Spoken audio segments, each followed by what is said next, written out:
Fine. I'll help you do the damn dishes. Oh, come on. You know what? No, that's not what I want. You just said that you want me to help you do the dishes. I want you to want to do the dishes. Why would I want to do dishes? Why?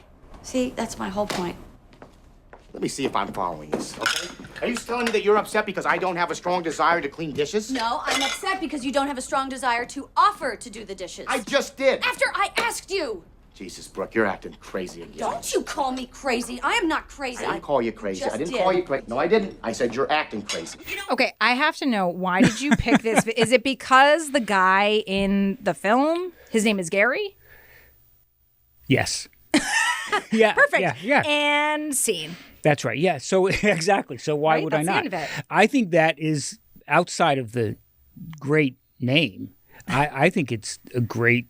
It's probably one of Hollywood's best lines in that little segment there discussing relationships. Yeah. Because we're thinking about what? What are we thinking about? The arguments over Just trivial things. the dishes. Like Right. everybody's like, and I would argue that he's right. Like Of course you would, but Yeah. he's not, just so you know. just like he did it. He said he was going to do them, and it's not that. It's like I Right. want you to want it. Who wants to do the dishes? Right. But I mean, she doesn't want to do them either. But I think Right. the big thing, first of all, what movie is that? It's from the breakup. Oh, okay. Coincidentally, I'm not saying that they broke up then, but obviously you could see where their I path kind of is love the headed. fact that you openly are admitting that you watch rom-coms. Okay. Yes, Big I do. cop, Yeah. boss man. Right. He loves rom-coms, which I Rom-coms, love. yeah. That's very cool. Yes. Why did you pick that, though? I think because it instantly talks about we think they're arguing over the dishes. And what we're really seeing is two people that are trying to establish relationships norms. Not going too deep into it, but that's really what it comes down to is what do you do versus what do I do? And what are the expectations in a relationship? And when we start to look at, us and the relationships that we've had over the years, going back to maybe high school or middle school or even grammar school where you think you like someone, we're always about establishing what a true relationship looks like. So this was just a good example of it. Well, it's so interesting because, right, so we both have kids and they never give you a book on how to raise your kids, right? And we always talk about that. Like, there's no golden book. How do you raise your children? But there's also not a book about how to have a healthy relationship. And the reason I think we should dive into this more is because who even establishes what is a healthy relationship and kind of we get to a bigger conversation with this, which is at the heart of something that is really hard to talk about, which is domestic violence and domestic disputes and just chaos in the household. And I do think in some regard, Gary, that there is so much focus on kind of the aftermath. Could there have been a restraining order? Could there have been more laws passed? Could there? When really, I think we need to dig deeper and look at, well, how do we prevent domestic violence from even being a reality? And I think it does start with what even is a healthy relationship, which sounds like a really silly question, but it's true because we start to think about that. I don't know. I was 5 when I knew I wanted to get married. Okay. I'm think I telling was you. 5. No, I was. I mean, little girls dream about their weddings when they're 5, 6 years old. And yet it's funny because parents will make jokes about, well, I have a son, I have a 7-year-old, and there are moms at the school that will already knock whatever girl eventually will like their son. They're never going to be good enough for my son. And I think to myself, oh, is your son hearing you say that? Because I feel like they're going to think, oh, well, as long as I'm good with mom, I could treat her however I want. I don't mean to jump from, A to Z there, but I do think you got to talk about what is a healthy relationship and when do you start to talk about that? Well, go back to think of a relationship that you may have had in high school. Mm-hmm. And very few people have a relationship in high school that lasts through to marriage and beyond. And if you think of some of the challenges that happen in high school, what do we see in a relationship in high school? We see, I'm jealous. I'm jealous of you. Who are you talking to? Why are you talking to him? How come you didn't answer my call? All those things that are natural in a relationship, or if they break up, all the rejection and trauma that happens as a high school kid, just a kid having a relationship. Right. Normally that you grow out of those kind of things, those rejection things, the jealousy things, the control things. But sometimes people don't. Yeah. And we don't have those conversations to say, how do you say to somebody it's okay that you were in a relationship and she broke up with you or you broke up with him, it just kind of, we don't have those conversations. And sometimes those are the conversations that we need to start thinking about, because kids don't really understand that what they're actually experiencing is normal.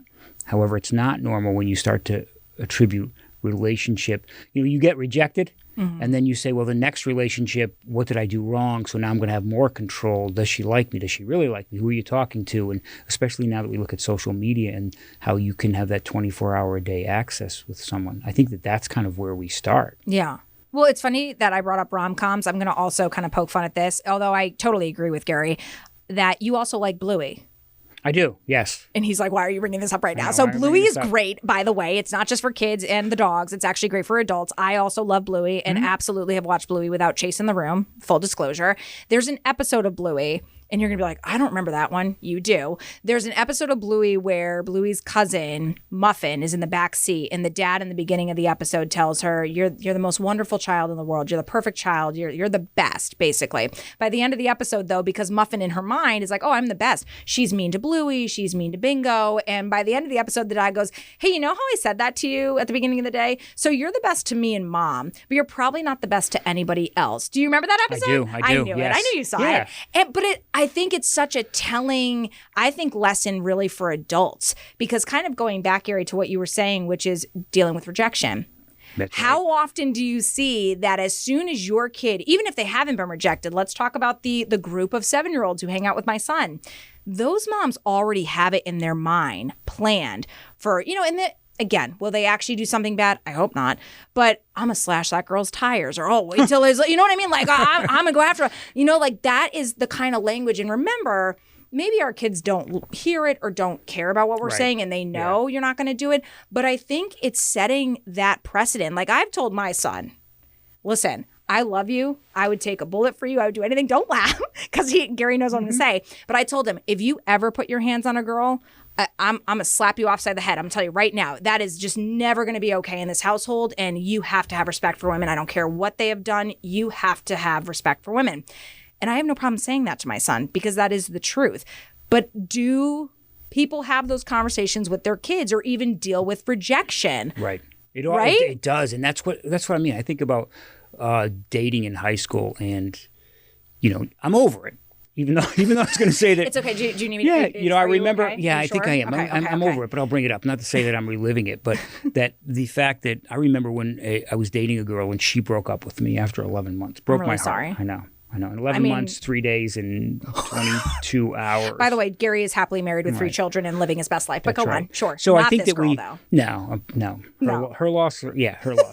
Her loss. But I remember that, and Yeah. I just feel so overwhelmed by it. You're brokenhearted, and we move on from it, but you become jealous, and then the natural tendency for that. For me was to, how do I get her back? You call more. You start to, I'm not saying that I was stalking, but I'm thinking as a teenager, what are you doing? Either you avoid everything Right. and you don't want to go near her, or you start to find out, well, where is she? What is she doing? You go to a restaurant, you go to where she's working, you just kind of show up there. And I think because that part of it is a natural element of having relationships. Well, and nobody talks about it, though. Because even the fact that you have to go, well, I wasn't stalking. Of course you weren't. You were a teenager who had your heart broken, and you want to know why. You want to close that door. You want to have closure. You want to understand it. You want to have your last chance, right? I want to have kind of the final word, because I was the one that got hurt. Those, I think, are all very natural sayings. But even the idea that if you bring up that insecurity or that vulnerability, you're either knocked because, well, you're a weak guy. How could you feel that way? Yeah. Women they don't define you. Or you're seen as like, okay, you're crazy, you're a psycho, you're a stalker. No, you're not. You are a teenager trying to navigate what that looks like. But I would imagine that's not a normal conversation in the average household. I just don't think it is. I just don't think it is. I mean, I can also remember, thankfully, I've only dated 2 people and I married the second one. But in the relationship I had in high school, I also was dumped. I don't know why we're Maybe it's us. Maybe it's us. Maybe we're the They're problem. trying to- Maybe I that's think it. it They is. just got to get away from us. Yes. But I remember going through that, and it was hard for my parents because, in the words of Muffin, I was the best, right? I'm the best thing, for my parents. They were great. But I remember my mom, I really valued the fact that she brought up her breakups and how she looked at them and how she handled them. And for me, I felt seen. And all of a sudden, I didn't feel like I was isolated or that I was crazy. And we talked about it. And I moved on in a very graceful and honestly healthy way. But I don't hear those conversations. And if people are wondering, well, why are we harping on this so much? I think one of the biggest problems we have in America when we talk about domestic violence and we talk about, and we'll talk about some of these cases we've seen recently, is that we're not focusing on prevention enough. We're not giving kids, like I know my 7-year-old, while he's only in 2nd grade, has already mentioned that he has interests in school. He has already mentioned that he would like to kiss a girl that he has known now for 3 years. And my husband and I are sitting there and immediately we're like, what? No, right? But that's not what comes out. I say, okay, well, that's because you're having feelings. He's a human, right? We can't just write off that kids are going to want to be in romantic relationships. Let's look at how we got to this place. I am in a romantic relationship with my husband. You know what I'm saying? But we forget that and we write it off. And then all of a sudden these kids are now in college, and where's the number, some of the top places where sex assault, domestic violence, it begins on high school and college campuses. Sure. Yeah, I want to go back to one thing you said though, because you said you were also dumped. I don't think I used the term that I was dumped.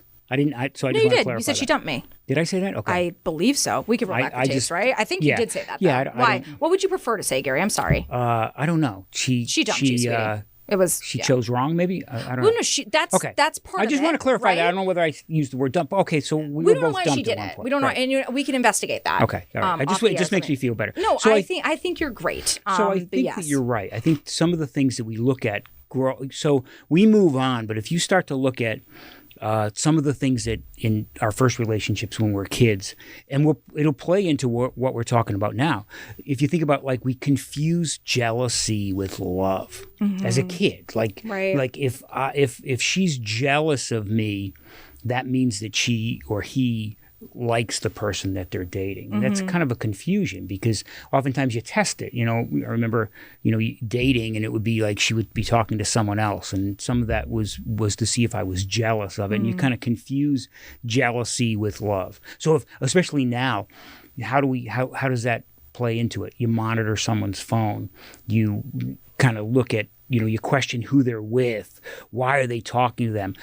But actually that's control. And possessiveness, and that'll play into some of these cases we see, later on. Yeah, and I think that that's kind of one of those ways that it shows itself in future relationships if you don't grow out of that. Yeah, well, and to be totally transparent, I think that we also don't look at the weight of example in the household. So. The only example I really grew up with were my parents. My parents are awesome. They're great. They raised 5 great kids. They are awesome. They're great. But, I grew up in a household, for example, my mom is a hard no PDA. Absolutely not. Like to the point that we could not sit on the couch with our boyfriend or girlfriend, even if it was long term. Absolutely not. Like opposite ends of the couch, do not hold hands, no. Even if they walked in the door, like no hugging at the door, like that. It was hardcore. We don't show people that's all behind closed doors. But it's funny because, so the man I married now, my college sweetheart, I was so weird with him. The first few years of dating, I was very weird with him, like almost neurotic. And it was, because he would come into a doorway and I'd be like, oh, like just don't even come near me. And he's like, what did I do? Like, why is this woman repulsive of me? It like repulsed by me. But it's so true. Like these were things that, again, I learned in my environment. And not to say that my parents don't have a healthy relationship, but I think, one of the things that we ended up having to really work through in marriage counseling early on in our marriage was my husband's like, I feel like my wife doesn't fully trust me. I feel like my wife doesn't feel comfortable with me. And that's something that I then am insecure and I'm not the husband I want to be. And we realized that's generational relationships in the example. And I think we have to also recognize that we're leading by example as well, and kind of the importance of breaking generational habits or even traumas. I mean, how many times, Gary, do we see that kids end up going down this path of being cruel to their partners because dad always raised his voice at his wife, or, she would throw a chair. I mean, who was it? That woman who was going to be the Bachelorette, and they canceled her show because she threw a stool in front of her kid at her long-term boyfriend. I mean, I think you have to recognize also that actions in the household are going to probably have an impact generationally Well, they are. as well. We know that. That's why we do Right. a lot of work people should really do a lot of work to mentor kids on what a healthy relationship is Mm-hmm. and how to have those healthy relationships. Because if you look at it, some of the things from high school, I mean, I'm just kind of kicking it around, but you ignore those gut feelings. Like you think something's wrong, but you kind of ignore it,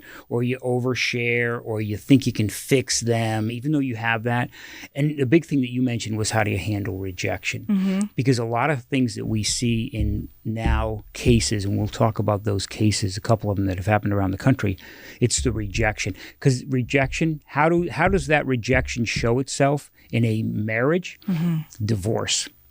I'm divorcing you. That is an ultimate sign of rejection. Now, if that individual has never coped with what rejection is and what it means and how to deal with it from high school or middle school, that can in fact reflect itself in some of the violence or that path towards violence as we move forward in this divorce proceeding.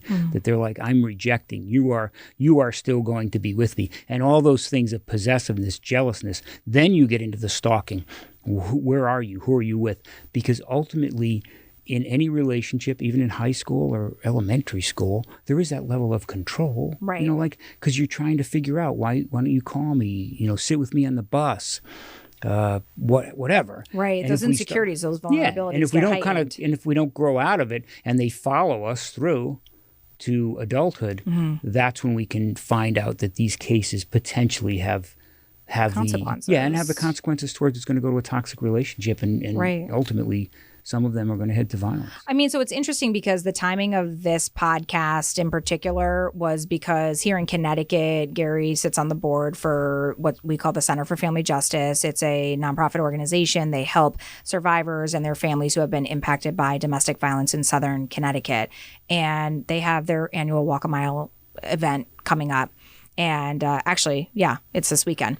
And so we thought, let's time it around that. But just this month alone, Gary, we have seen cases, some of the most egregious domestic violence cases in America in recent years. Got to bring up Louisiana, where 8 children were murdered because of a domestic dispute between a man and, honestly, 2 women that he shared these children with. Yes. But also, we had the situation in was it Virginia, the former lieutenant governor who killed his wife, but then turned the gun on himself. Yeah, that happened before that. That's right.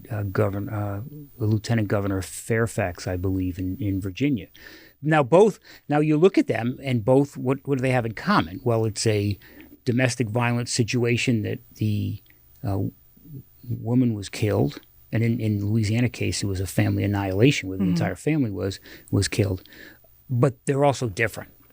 And that's really what we need to understand, is that there's different parts to each of those investigations and each of those cases. You look at the Louisiana case where all those children were killed, and some of the people wonder why. Why do some cases happen where just the spouse is killed, and then other cases they find out that they killed the whole family? And what happens is the individual starts to connect these kids with the spouse, with the person, and it starts to blend that together. And basically, that, like you've seen in high school, if you can't have me, you can't have anybody. I mean, that's what it is. Why are you not with me? Why you should be with me? You can't have anybody.